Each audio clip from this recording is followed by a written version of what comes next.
alcohol is such a common part of life today that it's easy to forget it's an addictive drug with known health risks.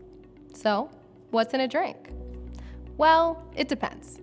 Beer, wine, and spirits, or hard liquor, are types of ethyl alcohol made from grain, fruit, and other raw materials. The sugars, starches, and yeasts in these materials are fermented or distilled to produce different beverages.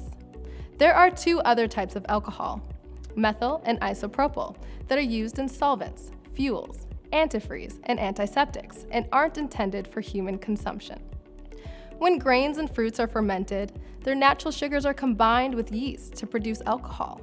Beer, wine, cider, and sake are fermented. When grains and other materials are distilled, they're heated to extremely high temperatures after being fermented.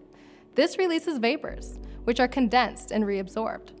Hard liquors like whiskey, rum, vodka, and tequila are distilled.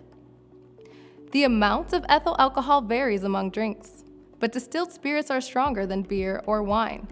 A 1.5-ounce shot of vodka contains about the same amount of alcohol as a 12-ounce beer or a 5-ounce glass of wine.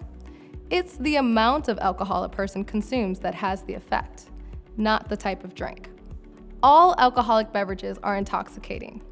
Blood alcohol concentration, or BAC, refers to the amount of alcohol in a person's bloodstream. A person with a BAC of 0.08% or higher is considered intoxicated.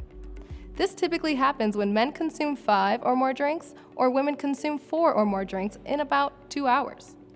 When a person has a drink, alcohol enters the bloodstream and it begins affecting their brain within 5 to 10 minutes. The liver breaks down most of the alcohol in the blood.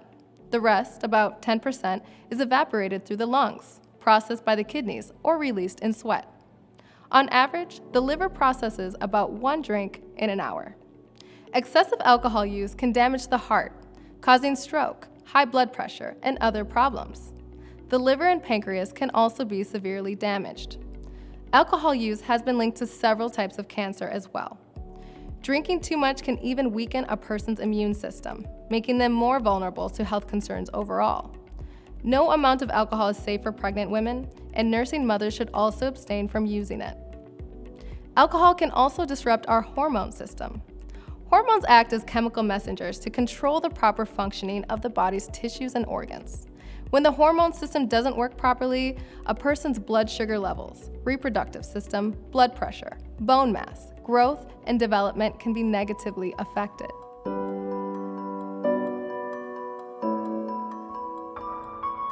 When people experience the euphoria of drinking, feeling intoxicated, that is the body adjusting. Chemicals in the brain are adjusting, but also your body is being depressed. So your heart rate is slowed down, your respiration is slowing down, and that is your body trying to manage the chemicals related to ingesting alcohol. In the long run, the body and the brain likes to maintain what we call homeostasis, which is having a status quo for how things work. And in doing so, some things stop functioning the way that they are because the chemicals of the alcohol are replacing some natural functions of the body. And some parts of the body, organs, the brain, the heart, your kidneys and liver, they are over-functioning to process the alcohol to keep it from being so toxic that it kills you.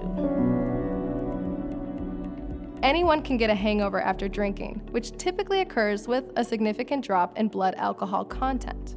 Hangover symptoms vary, but they can last for up to 24 hours and include weakness, fatigue, thirst, headaches, sweating, upset stomach, dizziness, irritability, and increased blood pressure.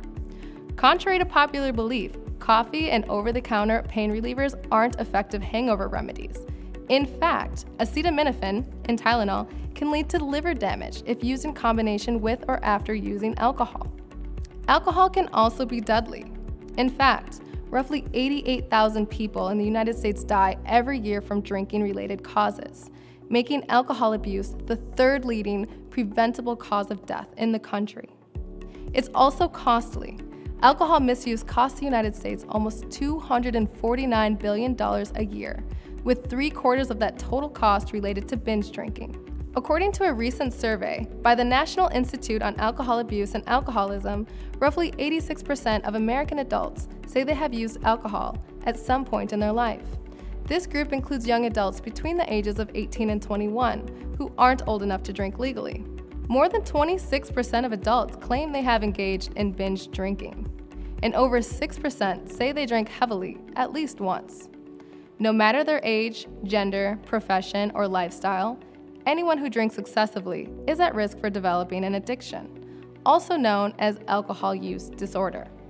Alcohol has been around for thousands of years and is, no doubt, here to stay. It might be legal for adults to consume, but that doesn't mean it's not a dangerous drug with both short and long-term consequences. Making smart, informed decisions about alcohol use starts with educating yourself about the realities and risks of such use and what it means to use alcohol responsibly.